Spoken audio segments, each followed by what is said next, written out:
The warning unheeded. The vast chamber of the Galactic Council hummed with a low ethereal resonance as representatives from 1,000 worlds gathered for an emergency session. Floating platforms arranged in concentric circles held delegates of every imaginable shape and form, from crystalline beings that sparkled in the soft light to gaseous entities contained within shimmering force fields. At the center of it all, High Counselor Zixna unfurled her iridescent tentacles, a gesture that brought immediate silence to the assembly. Her voice, translated simultaneously into the native languages of all present, rang out clear and grave. Esteemed colleagues, Zixna began, her bioluminescent skin pulsing with urgency, we have called this session to address a matter of utmost importance. Our long-range scouts have made contact with a species previously unknown to us. They call themselves humans. A ripple of murmurs swept through the chamber. New species were discovered with regularity, but rarely did they warrant an emergency council session. Zixna continued, her tone growing more serious. These humans have only recently achieved faster-than-light travel, yet they have already established colonies on multiple worlds beyond their home system. Their rate of technological advancement is unprecedented. She gestured with a tentacle, and a holographic display materialized in the center of the chamber. It showed a small blue-green planet orbiting an unremarkable yellow star. This is their home world, Earth. A mere 3 centuries ago, they were still burning fossil fuels and fighting among themselves with primitive projectile weapons. Now they have unified their planet, terraformed their neighboring worlds, and begun to explore the stars. The hologram shifted, showing scenes of human achievements. Massive space stations, thriving colonies on barren worlds transformed into gardens, and sleek starships pushing the boundaries of known space. But it is not just their technological prowess that concerns us, Zixna said, her voice lowering. It is their nature. Humans are adaptable, unpredictable, resilient in ways we have never encountered before. The hologram changed again, this time showing humans in various situations, surviving in harsh environments, improvising solutions to complex problems, and displaying both great acts of kindness and terrible acts of violence. They are capable of both remarkable compassion and unthinkable cruelty. Their history is a tapestry of brilliant achievements and horrific atrocities. They create and destroy with equal passion. A delegate from the Silicon Consciousness, a race of sentient eyes, spoke up. High Counselor, surely you are not suggesting that this young species poses a threat to the established order of the galaxy. Zixna's skin flashed a pattern that translated to thoughtful concern.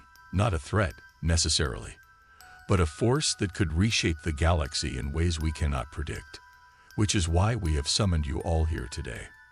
She paused, letting her words sink in before continuing. We propose that all spacefaring civilizations be warned about humanity, advised to approach with caution, to avoid conflict, and to report any significant interactions to the Council immediately. The chamber erupted in discussion. Some delegates voiced support for the proposal, while others argued that it was an overreaction. The debate raged for hours, with Zixna patiently moderating and providing additional data as needed. As the session was nearing its end, a commotion at the entrance to the chamber drew everyone's attention. A new delegate pushed through the crowd, its exoskeleton gleaming with an almost metallic sheen. It was Kazur, representative of the Zarkonian Empire, a relatively young but rapidly expanding civilization from the galaxy's outer rim. Apologies for my tardiness, High Counselor, Kazur said, mandibles clicking in what passed for a Zarkonian smile. Our empire's borders are expanding quickly, and there was much to attend to before I could join you. Zixna acknowledged the newcomer with a polite gesture. Welcome, Delegate Kazur. We were just concluding our discussion on the human species. Perhaps you would like to share the Zarkonian perspective. Kazur's compound eyes gleamed with interest. Humans? Ah yes, we have heard whispers of this new race. Tell me, High Counselor, why does the mighty Galactic Council tremble at the thought of these primitives? The chamber fell silent at the Zarkonian's dismissive tone. Zixna's skin rippled with a pattern that conveyed both patience and concern. "We do not tremble, Delegate Kezer. We seek to understand and to promote peaceful coexistence. The humans have shown potential." Kezer interrupted, his voice tinged with amusement. "What potential could a species barely out of its gravity well possibly have that would concern the likes of us?" Zixna's tentacles coiled tightly, a sign of frustration. "I urge you to review the data we have collected. The humans' rate of advancement, their adaptability, their weakness," Kezer interjected again. "They are divided, spread thin across a handful of worlds. Their technology, while advancing quickly, is still centuries behind that of the Zarkonian Empire. We have been expanding our reach across the stars while they were still learning to harness the atom." The Zarkonian turned to address the entire assembly. "Esteemed colleagues, while I respect the Council's caution, I believe it is misplaced. These humans are no threat to us. In fact, they may prove to be a valuable addition to our empire." A collective gasp echoed through the chamber. Zixna's skin flashed a warning red. "Delegate Kezer, surely you are not suggesting—" "I am merely pointing out the obvious, High Counselor," Kezer said smoothly. "The Zarkonian Empire has brought peace and prosperity to dozens of worlds. Perhaps these humans would benefit from our guidance." Zixna's voice took on a sharp edge. "The Council strongly advises against any aggressive action towards the human worlds. We have seen the consequences of underestimating them." Kezer's mandibles clicked in what could have been laughter. "Your concern is noted, High Counselor, but the Zarkonian Empire will chart its own course, as it always has." With that, the Zarkonian delegate turned and strode out of the chamber, leaving a wake of uneasy murmurs behind him. Zixna raised her tentacles for silence once more. "Colleagues, let us vote on the proposal to issue a galaxy-wide advisory regarding the human species. We must act quickly to prevent any potential conflicts." As the vote was tallied, Zixna couldn't shake the feeling of foreboding that settled over her. The Zarkonian's dismissal of the Council's warning could have far-reaching consequences, not just for humanity, but for the entire galaxy. Meanwhile, light years away on the bridge of the Zarkonian flagship Eternal Conquest, Emperor Zarkon himself reviewed the report from his council delegate. His chidness faceplates shifted in what passed for a smile among his kind. "Humans," he mused, his voice a low rumble. "How interesting. Perhaps it's time we paid these newcomers a visit." His claw tapped a series of commands into the ship's console. On the view screen, a star map appeared, with a small, unassuming solar system highlighted. "Set course for the human colony world designated New Eden," Zarkon ordered. "It's time to welcome our new neighbors to the galactic community, and show them their place in it." As the massive Zarkonian warfleet began to move, shifting into the shimmering tunnel of hyperspace, the fate of humanity hung in the balance. The Galactic Council's warning had fallen on deaf ears, and the consequences of that ignorance were about to unfold. On New Eden, the human colonists went about their daily lives, unaware of the storm that was brewing in the depths of space.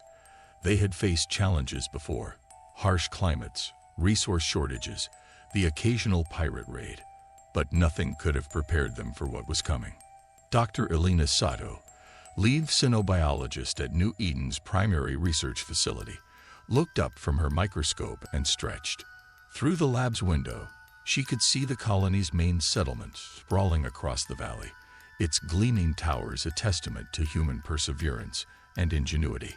Another day in paradise, she murmured to herself, smiling. Little did she know that this day would mark the beginning of a conflict that would test humanity's resolve like never before. As the sun set on New Eden, casting long shadows across its terraformed landscapes, the first signs of the impending invasion were still hours away. But in the vast tapestry of the cosmos, the threads of destiny were already weaving together a tale of courage, survival, and the indomitable spirit of humanity. The Zarkonians were coming, and with them, a challenge that would either break humanity or propel it to heights unimagined. The next chapter in human history was about to be written, not with pen and paper, but with blood, sweat, and the fierce determination to survive against all odds. And so, as New Eden slept, blissfully unaware, the stars themselves seemed to hold their breath, waiting for the moment when two civilizations would collide, and the true mettle of humanity would be tested in the crucible of interstellar war. First contact and conflict. The twin suns of New Eden painted the sky in hues of lavender and gold as they climbed above the horizon. In the main settlement of Hope's Landing, the day shift was already bustling with activity. Farmers tended to the vast hydroponic gardens that fed the colony, while engineers monitored the atmospheric processors that maintained the planet's delicate terraformed balance. Dr. Elena Sato yawned as she made her way to the colony's central lab, a cup of synthesized coffee in hand. She nodded to fellow colonists as she passed, her mind already racing with the day's research agenda. New Eden was a xenobiologist's dream, a world teeming with alien microorganisms and simple life forms, each holding potential secrets that could revolutionize medicine or technology. As she entered the lab, her assistant, a young and eager scientist named Marcus Chen, greeted her with barely contained excitement. "Dr. Sato, you won't believe what the deep space scanners picked up last night," Marcus said, practically bouncing on his feet. Elena raised an eyebrow. "Another rogue comet entering the system." Marcus shook his head, his eyes wide. "No, well, you should see for yourself." He led her to a holographic display, where a 3D representation of New Eden's solar system floated. At the edge of the projection, a cluster of red dots was slowly moving inward. "At first we thought it was a glitch," Marcus explained, "but we've confirmed it with 3 separate scans. It's a fleet, Dr. Sato, a big one. And it's not answering any of our hails." Elena felt a chill run down her spine. New Eden was a peaceful colony, with only a small defense force meant to deter pirates and handle the occasional natural disaster. Whatever was coming their way was far beyond anything they had prepared for. "Have you notified the governor?"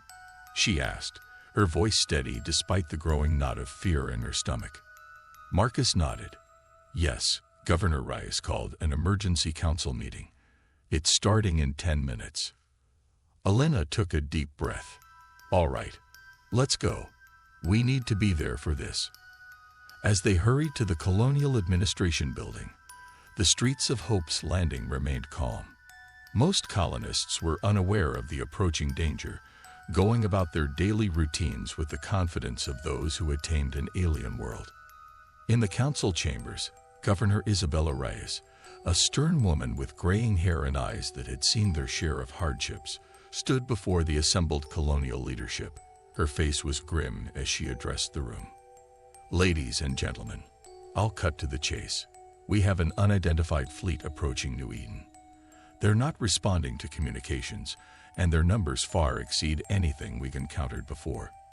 A murmur of concern rippled through the assembled officials. Captain Jared Wallace, head of New Eden's modest defense force, spoke up. "Governor, with all due respect, we're not equipped to handle a full-scale invasion. Our defenses were designed to repel pirates, not an armada." Governor Rice nodded solemnly. "I'm aware, Captain. That's why I've already sent a priority distress call to Earth. But given the distance, even if they dispatch a fleet immediately, it would take weeks for help to arrive." The room fell silent as the gravity of the situation sank in. They were on their own. Dr. Sato cleared her throat. "Governor, if I may, we should consider evacuation plans. There are cave systems in the northern mountains that could shelter a significant portion of the population." "Good thinking, Doctor," Rice said. "Captain Wallace, I want you to coordinate with Dr. Sato on setting up those shelters. We'll begin a quiet evacuation, but I don't want to cause a panic. As far as the general population is concerned, this is just a drill." As the meeting adjourned and officials scrambled to prepare for the unknown threat, the alien fleet drew ever closer. In the void of space, The Zarkonian armada moved with purposeful precision. Their sleek, insectoid ships arranged in a formation that spoke of military discipline and overwhelming force. On the bridge of the flagship Eternal Conquest, Emperor Zarkon watched the approach to New Eden with anticipation.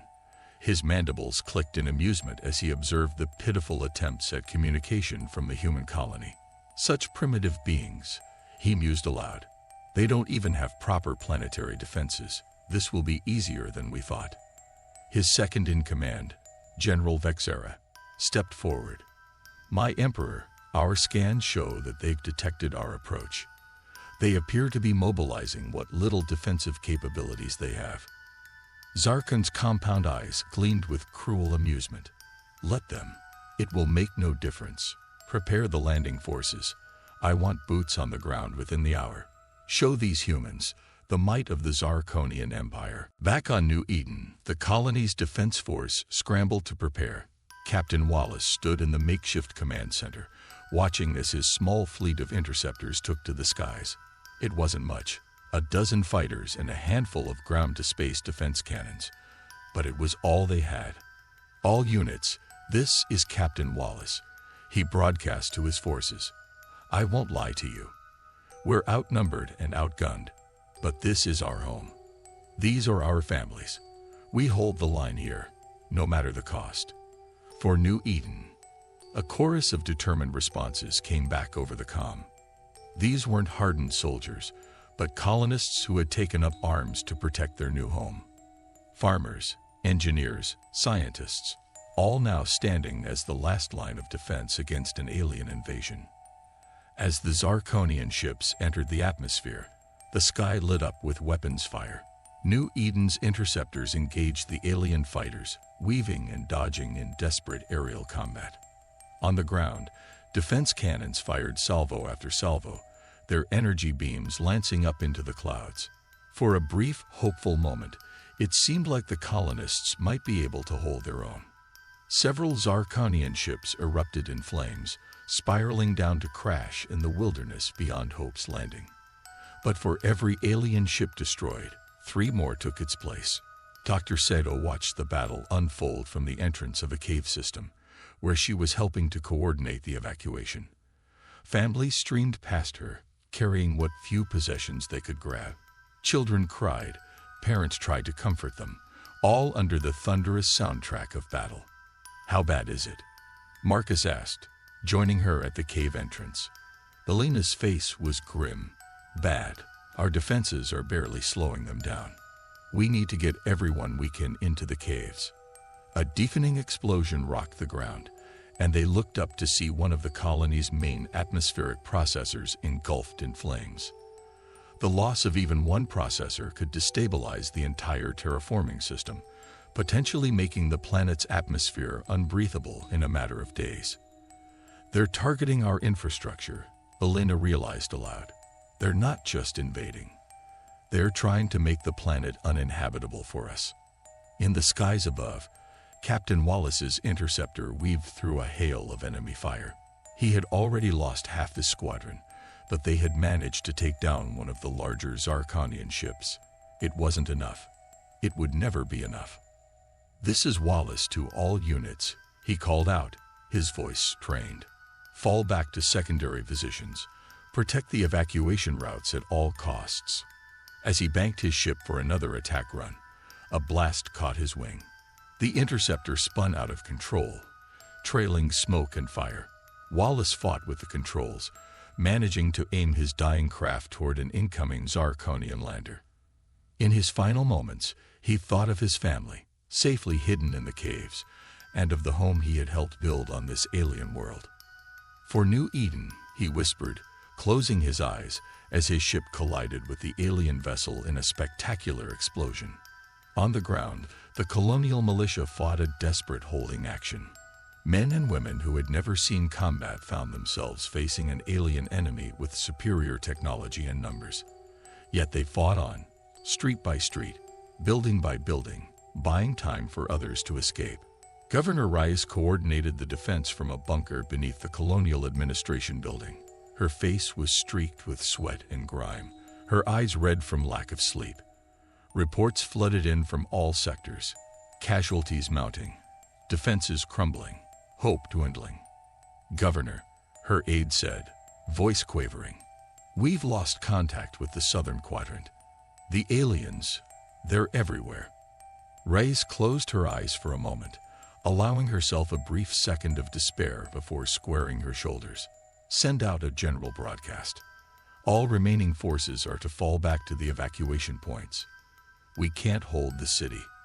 Our priority now is saving as many lives as possible." As the sun set on New Eden, Hope's Landing burned. Zarkonian troops marched through the streets, their alien forms silhouetted against the flames of the dying city. In the caves to the north, the survivors huddled in darkness, the sounds of battle growing ever closer. Dr. Sato worked tirelessly, tending to the wounded and trying to maintain order among the terrified colonists.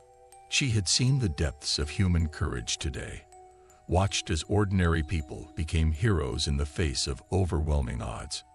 But she had also seen the price of that courage, paid in blood and lives lost. As she bandaged a child's arm, Alina's thoughts turned to Earth.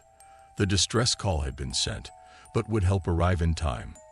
And even if it did, what would be left of New Eden to save? In orbit above the planet, Emperor Zarkon watched the invasion unfold with satisfaction. "You see, General Vexera, these humans are no match for us. Their galactic council was wrong to fear them." Vexera nodded, but something in her posture suggested unease. "Yes, my Emperor, but I must admit, their resistance was unexpected. For a primitive species, they fought with remarkable tenacity." Zarkon dismissed her concerns with a wave of his claw. "Irrelevant. They are broken now. New Eden will be ours, the first of many human worlds to fall before the might of the Zarkonian Empire." As night fell on the embattled colony, the fate of New Eden, and perhaps all of humanity, hung in the balance. In the darkness of the caves, Dr. Sato looked up at the alien sky, searching for any sign of hope among the stars. The battle was lost, but the war for humanity's future was just beginning. Humanity's response. The emergency broadcast from New Eden reached Earth in the middle of the night, universal coordinated time. Within minutes, the highest levels of the United Earth government were awake and convening in crisis mode. In the cavernous Situation Room deep beneath Geneva, holographic displays flickered to life, showing grim-faced officials from around the globe. At the head of the table sat President Adama Nkrumah, his usually jovial features set in a mask of determined focus. "Ladies and gentlemen," he began, his deep voice cutting through the tension, "New Eden is under attack by an unknown alien force. The colony's defenses have been overwhelmed, and we've lost contact with Governor Reyes. We are now in a state of war." Admiral Helena Zhao, head of the United Earth Fleet, stepped forward. Her hologram dominated the center of the room as she began her briefing. "The attacking force has been identified as the Zarkonian Empire, a species previously unknown to us, but apparently well known to the Galactic Council. Their technology appears to be significantly advanced compared to our own, and their numbers are substantial." She paused, allowing the gravity of the situation to sink in before continuing. "I've already ordered the 1st and 3rd fleets to mobilize. We can have ships in the New Eden system within 3 weeks, but given the strength of the Zarkonian forces, it may not be enough." President Nkrumah nodded grimly. "What about the Arcturus defense platform? Is it operational?" A balding man in a lab coat, Dr. Hiroshi Tanaka, chief of Earth's Advanced Weapons Division, cleared his throat. "Mr. President, the Arcturus platform is still in the testing phase. We've had promising results, but deploying it now would be risky. And doing nothing is suicide," countered General Maria Hernandez, commander of Earth's ground forces. "If we lose New Eden, Earth could be next. We need every advantage we can get." President Nkrumah stood, his decision made. "Dr. Tanaka, you have 1 week to get the Arcturus platform combat ready." Admiral Zhao, I want every ship we can spare ready to move out in 7 days. General Hernandez, prepare your best troops for possible ground deployment." He looked around the room, meeting the eyes of each official. "Make no mistake, this is humanity's darkest hour. But we will not go quietly into the night. We will show these Zarkonians and the entire galaxy what humans are made of." As the meeting adjourned, a flurry of activity erupted across the planet. Shipyards that had been dormant for years roared to life, as mothballed warships were hastily recommissioned and upgraded. Recruitment centers were flooded with volunteers, young men and women ready to fight for their species' survival. In orbit, the massive Arcturus defense platform hummed with energy as Dr. Tanaka and his team worked around the clock to bring its revolutionary weapons systems online. The platform, a collaboration between human ingenuity and reverse-engineered alien technology, represented humanity's greatest technological achievement, and perhaps its last hope.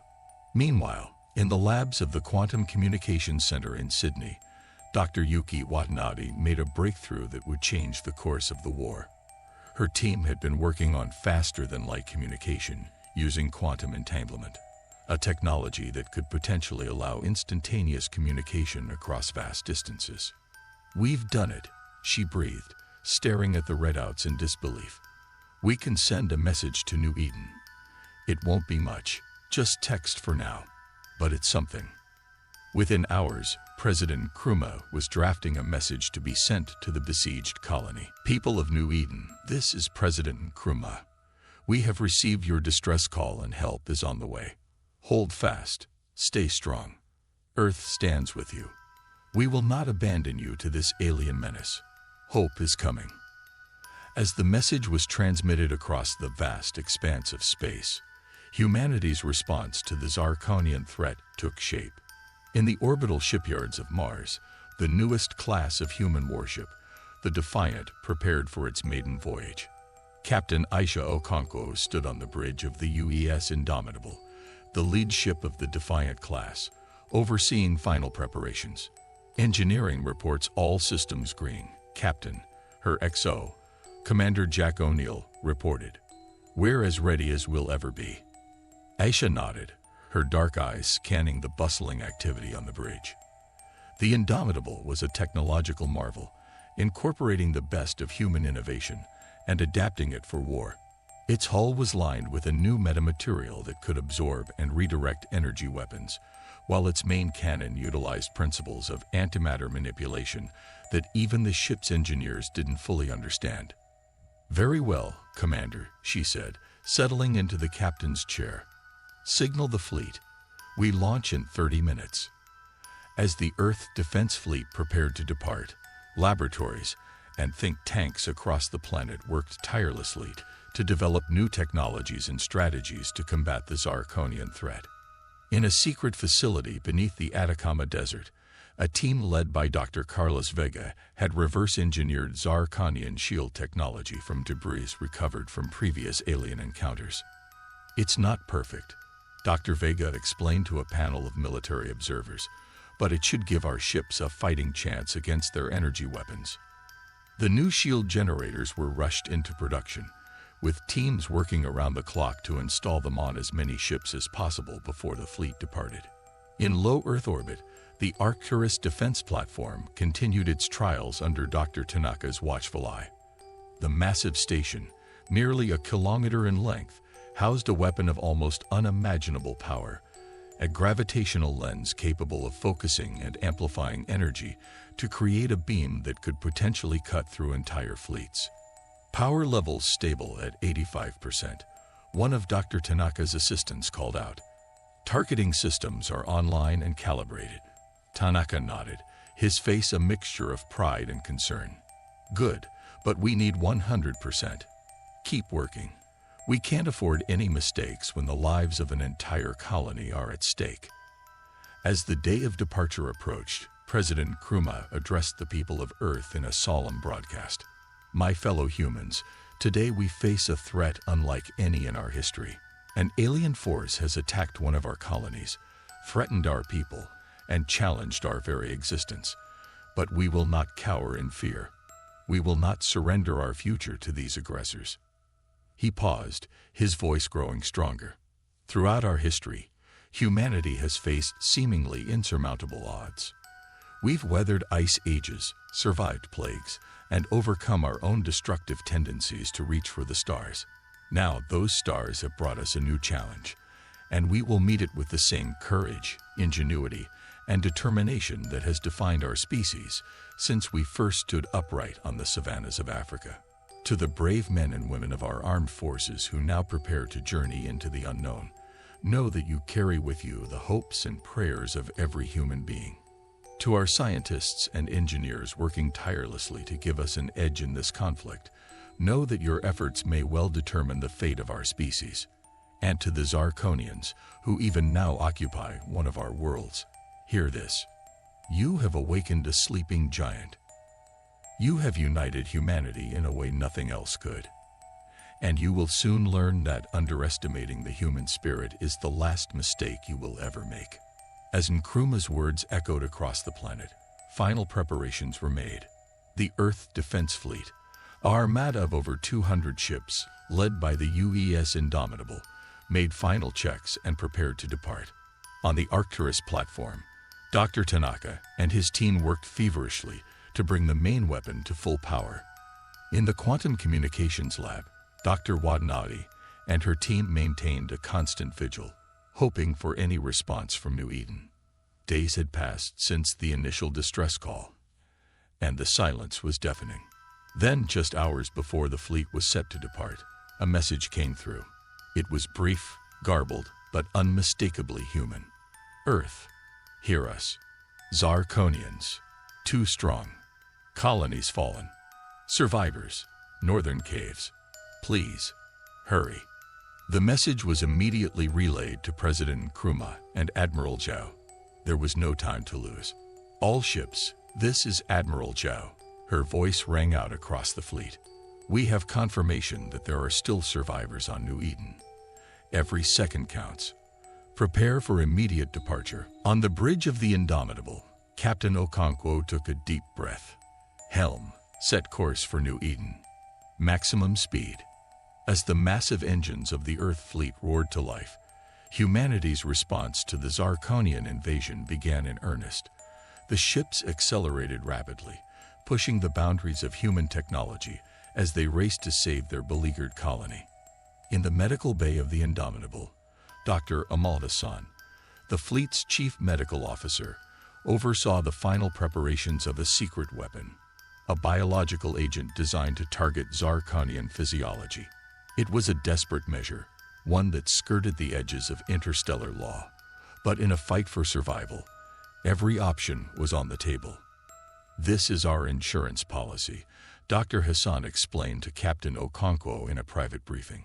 If conventional weapons fail, this might be our last resort. Okonkwo nodded grimly. Let's hope it doesn't come to that, Doctor. But keep it ready, just in case. As the Earth fleet disappeared into the depths of space, leaving their home planet behind, the hopes of humanity went with them. On Earth, in the colonies, and in the caves of New Eden, people looked to the stars and prayed for deliverance. The Zarkonians had started this war, confident in their superiority.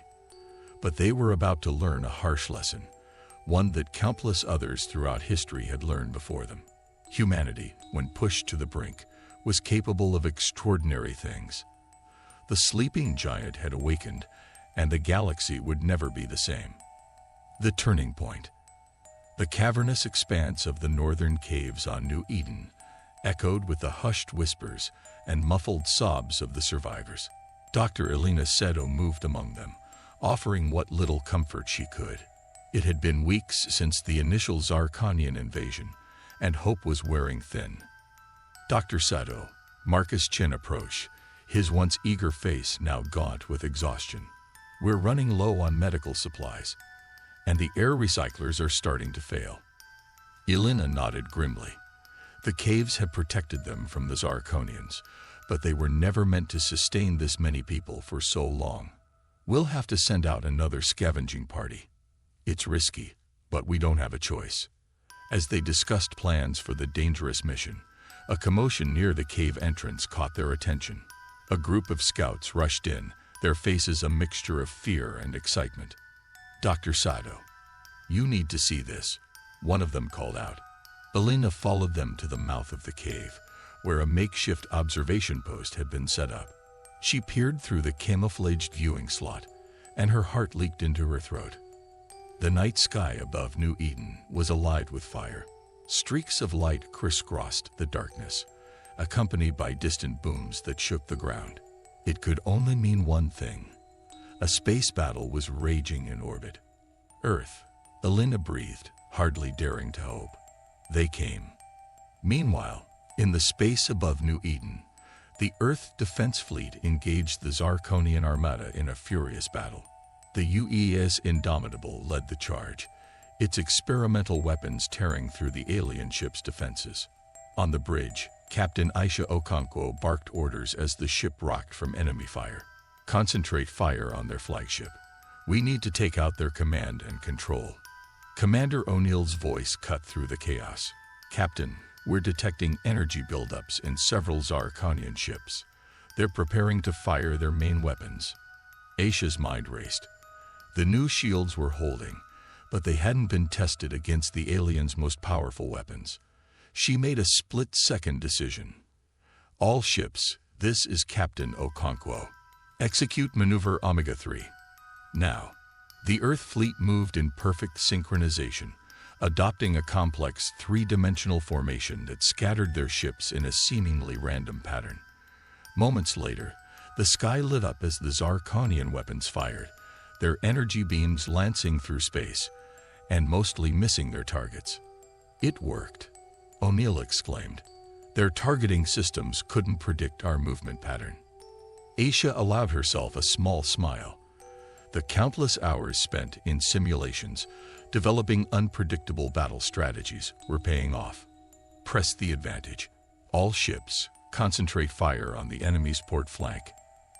As the space battle raged, the situation on the ground was equally intense.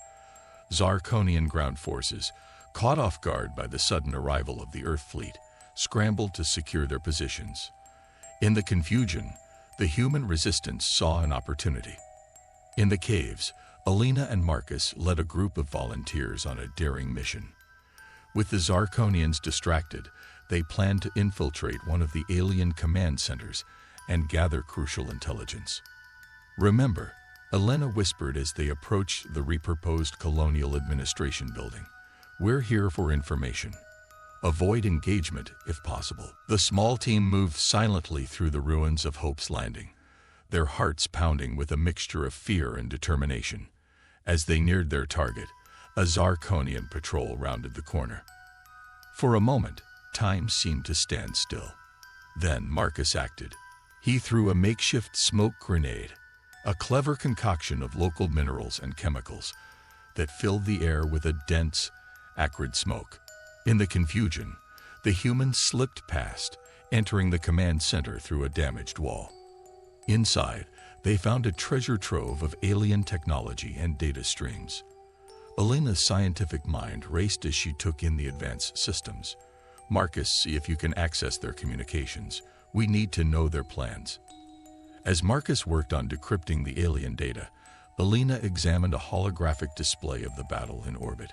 Her heart sank as she realized the true scale of the Zarkonian force. The Earth fleet, while putting up a valiant fight, was vastly outnumbered. "Alina," Marcus called out urgently, "I've got something. They're calling for reinforcements. A second wave of ships is on its way." Alina's mind raced. If they could get this information to the Earth fleet, it might give them a fighting chance. But how? Her thoughts were interrupted by a low, menacing click. They turned to find a Zarkonian warrior, its insectoid face unreadable, leveling the weapon at them. In orbit, the battle had reached a fever pitch. The Earth fleet had managed to destroy several Zarkonian capital ships, but at a heavy cost. Nearly a third of their own ships had been disabled or destroyed. On the bridge of the Indomitable, Captain Okonkwo received grim news. "Captain, long-range sensors are detecting a second Zarkonian fleet approaching." ETA 20 minutes. Aisha's heart sank. They were barely holding their own against the current force. A second wave would be devastating. Send word to Admiral Zhao. We need the Arcturus platform. Now. Thousands of kilometers away, aboard the Arcturus defense platform, Dr. Tanaka received the urgent message. His team had been working non-stop, pushing the experimental weapon to its limits. "Doctor, we're at 97% power," his assistant reported. "It's not 100%. But it'll have to do," Tanaka interrupted. He took a deep breath, saying a silent prayer to whatever forces might be listening. Initiate firing sequence. The massive platform hummed to life, its gravitational lens beginning to focus unimaginable amounts of energy. In space, a shimmer appeared, barely visible at first, then growing in intensity. On the Indomitable, alarms blared. "Captain, we're detecting a massive energy buildup from the direction of Earth." Aisha's eyes widened. "All Earth ships, brace for impact." This is it. A beam of pure energy, more powerful than anything humanity had ever wielded, lanced across space. It struck the heart of the Zarkonian fleet, cutting through ships as if they were made of paper. In seconds, nearly half of the alien armada was reduced to floating debris. For a moment, there was stunned silence on both sides. Then, the comm system crackled to life. "This is Admiral Zhao to all Earth forces. The Arcturus platform is operational. Press the attack. For Earth and New Eden." With renewed vigor, the Earth fleet surged forward. The Zarkonians, reeling from the unexpected devastation, struggled to regroup. On the ground, Alina and Marcus found themselves in a standoff with the Zarkonian warrior. But before anyone could act, the building shook violently. The alien, distracted by the commotion, lowered its weapon for a split second, all the time Alina needed. She lunged forward, using a move she'd learned in the colony's self-defense classes, and managed to disarm the warrior. Marcus quickly grabbed the alien weapon, pointing it at their captor. "We need to get this information to the fleet," Alina said, breathing heavily. "And I think I know how." They forced the Zarkonian to lead them to the communications array. With the alien's reluctant help and Marcus's technical skills, they managed to piggyback a message onto the Zarkonian's own communications network. To Earth Fleet, Alina dictated as Marcus typed, "Zarkonian reinforcements incoming. 20 minutes out. Prepare for second wave." In space, the message reached the Indomitable just as the tide of battle was turning. Armed with this crucial intelligence, Captain Okonkwo quickly formulated a new strategy. "All ships, form up on the Indomitable," she ordered. "We're going to use the debris field from the destroyed Zarkonian ships as cover. When their reinforcements arrive, we'll catch them in a crossfire between us and the Arcturus beam." As the Earth fleet maneuvered into position, the second wave of Zarkonian ships dropped out of faster-than-light travel. They found chaos. Their main fleet in disarray, a field of debris, and no clear target. "Now," Aisha commanded. The Earth ships erupted from their hiding spots, weapons blazing. Simultaneously, the Arcturus platform fired again, its energy beam cutting a swath through the newly arrived Zarkonian forces. Caught completely by surprise and attacked from multiple directions, the Zarkonian reinforcements never stood a chance. Within minutes, the space above New Eden was filled with the broken remnants of the once mighty alien armada. On the Zarkonian flagship, Emperor Zarkon watched in disbelief as his invasion force crumbled. "Impossible," he chittered, his mandibles clicking in agitation. "These primitives, how could they?" General Vexera approached cautiously. "My Emperor, we must retreat. The humans, they are not what we thought they were." Zarkon's compound eyes flashed with anger, then resignation. "Send the signal. All forces are to withdraw immediately." As the remaining Zarkonian ships fled the system, cheers erupted throughout the Earth fleet. On the surface of New Eden, the survivors emerged from their caves, tears of joy and disbelief streaming down their faces as they watched their alien oppressors retreat. In the Colonial Administration building, Alina and Marcus shared a moment of stunned silence before bursting into relieved laughter. They had done it. Against all odds, humanity had prevailed. As the first Earth shuttles began to land, bringing much-needed supplies and reinforcements, Alina looked up at the sky. The stars seemed brighter somehow, full of promise rather than threat.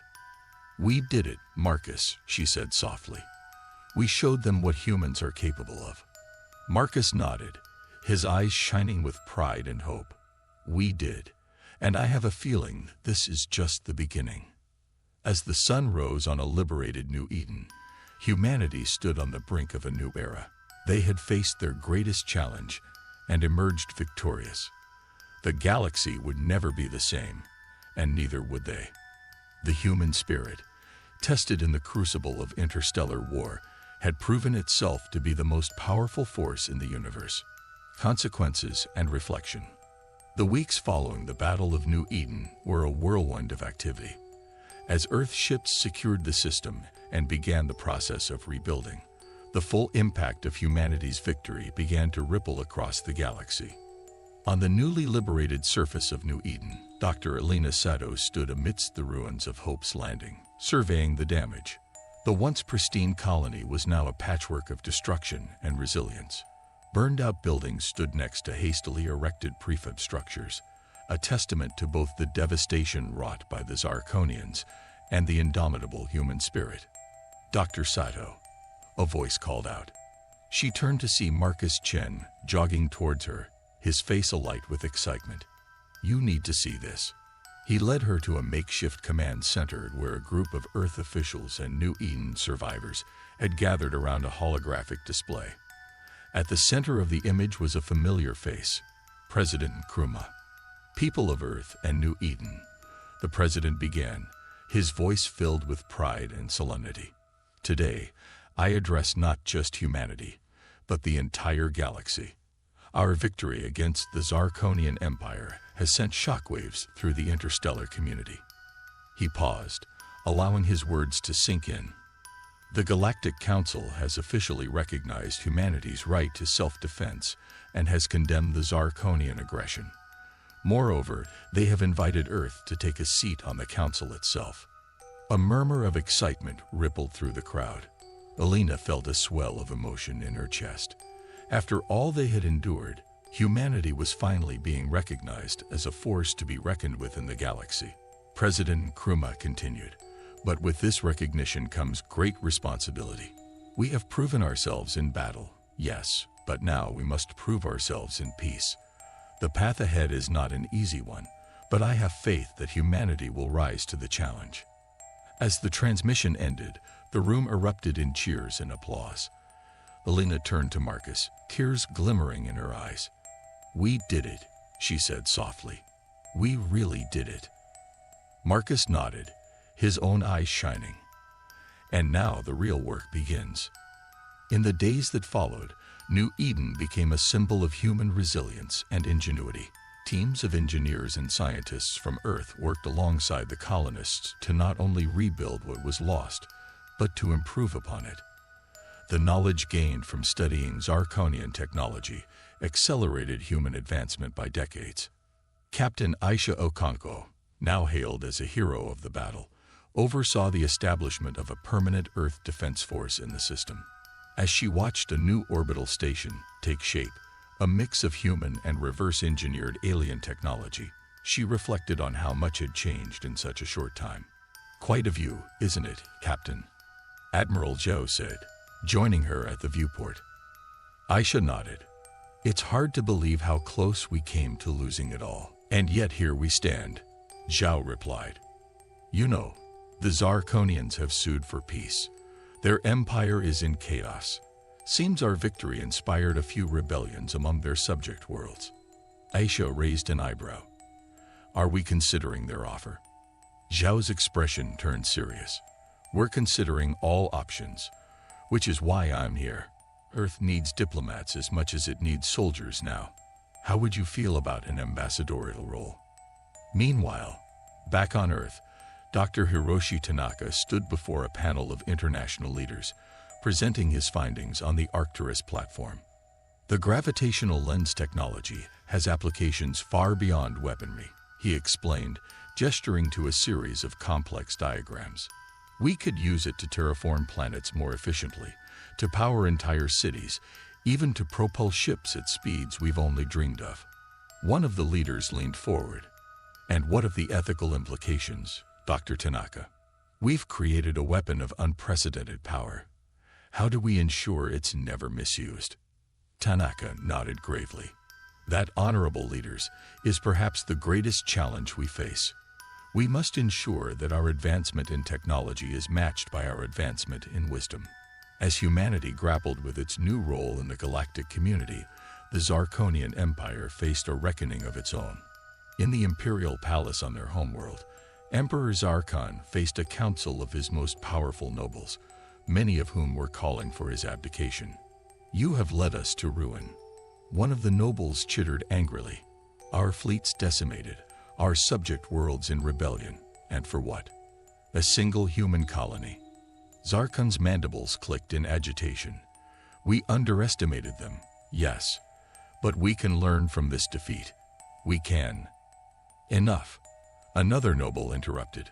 "The time for your leadership has passed.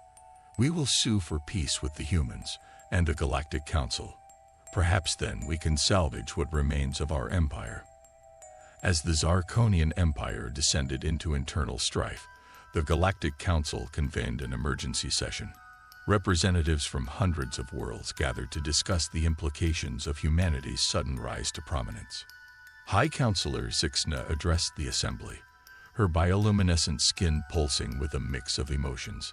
"Esteemed colleagues, we stand at a crossroads. The humans have demonstrated both terrifying potential for destruction and inspiring capacity for unity and innovation. How we proceed from here will shape the future of our galaxy."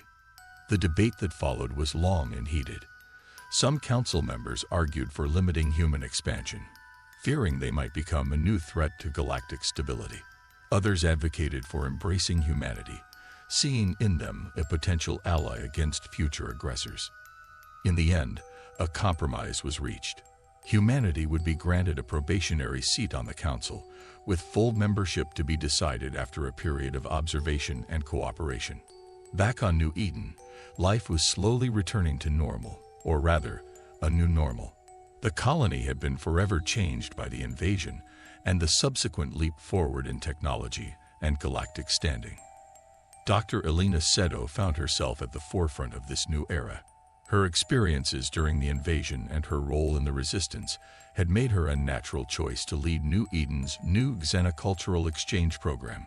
As she prepared for the arrival of the first official alien delegation to New Eden, a group of curious Xentheory scientists eager to study human resilience, Elena reflected on how far they had come. "Nervous?" Marcus asked, joining her in the newly rebuilt Welcome Center. Elena smiled. "A little. It's one thing to fight for our place in the galaxy. It's another to actually live up to it." Marcus nodded. "True.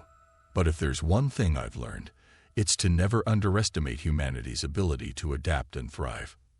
As they watched the alien ship descend through New Eden's atmosphere, Elena felt a mix of excitement and apprehension.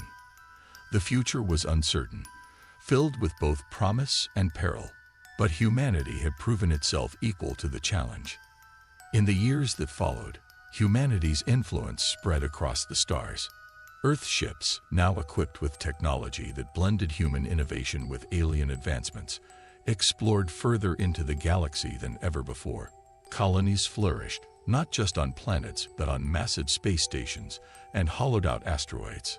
The Arcturus platform, once a weapon of last resort, became the cornerstone of a new era of exploration and scientific advancement. Its gravitational lens technology was adapted to create stable wormholes, revolutionizing interstellar travel and communication. On the diplomatic front, humanity walked a fine line between asserting their newfound strength and fostering peaceful relations with other species. "Captain, now Ambassador, Aisha Okonkwo found herself navigating political waters as tumultuous as any space battle she had fought. The key, she often said in her addresses to new diplomatic cadets, is to remember that strength and compassion are not mutually exclusive. We must be firm in our convictions, but open to understanding others. The Zirconian Empire, much reduced in power and influence, slowly rebuilt itself under a new system of government, one that emphasized cooperation over conquest. Many Zirconians, inspired by the human example, pushed for reforms and a new approach to interstellar relations. As for New Eden, it became a shining example of human potential.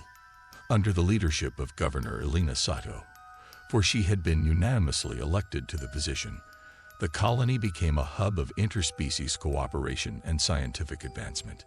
The caves that had sheltered the survivors during the invasion were transformed into a memorial and museum, a reminder of how far they had come and the cost of their journey.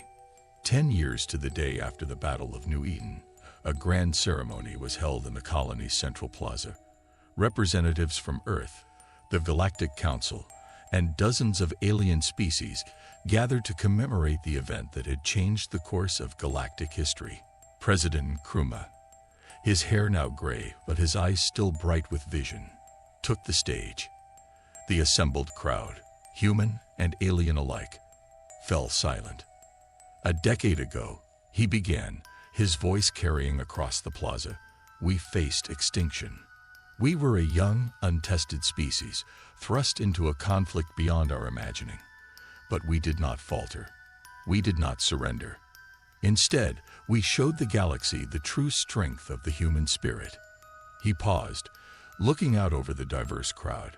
"Today, we stand not as conquerors, but as partners. Not as a species apart, but as integral members of a vast, cosmic community. We have learned much, and we have much yet to learn. But we face the future not with fear, but with hope and determination." As Nkrumah's words rang out, Elena felt a sense of profound gratitude and awe. She thought of all they had endured, all they had achieved, and all that lay ahead. The galaxy was vast and full of wonders, and humanity was ready to embrace its role in shaping the future. The ceremony concluded with a spectacular display of lights in the night sky, a joint effort of human and alien artists, painting the cosmos with beams of color and light. As Elena watched, her hand found Marcus's, their fingers intertwining. "What do you think the next 10 years will bring?" Marcus asked, his voice hushed with wonder. Elena smiled, her eyes fixed on the dazzling galactic canvas above. "I don't know," she replied, "but I can't wait to find out." As the lights danced overhead, a symbol of unity and hope, humanity stood on the threshold of a new age. They had faced their trial by fire and emerged stronger, wiser, and ready to take their place among the stars. The future was bright, filled with endless possibilities, and humanity was ready to write the next chapter in their cosmic adventure. The galaxy would never be the same, and neither would they. And that, perhaps, was the greatest victory of all.